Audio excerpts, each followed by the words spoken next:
My grandmother started seeing things and talking to herself shortly before she died. When we listened more closely, we realized she was talking to her sister Rose, who had passed away years earlier. She kept telling her that she would be with her soon. This was enough to frighten everyone in the house. My grandmother was old and very ill, and the thought of losing her deeply shook our family.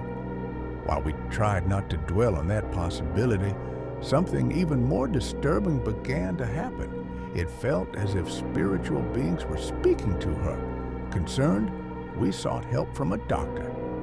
After examining her and running the necessary tests, the doctor decided to keep my grandmother under observation. My mother stayed with her the first day, and the following night, I stayed by her side. That night, my grandmother suddenly gasped for air and jolted awake. Her eyes were fixed on a single point as she began to speak. "Are we going together?" she asked.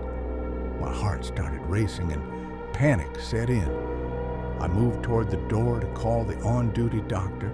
Just as I reached for the door, she turned to me and said, "Don't close it. I'm leaving with your Uncle Henry." I was terrified.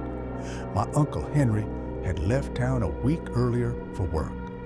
When we told him about my grandmother's condition, he said he would quickly finish his business and head back.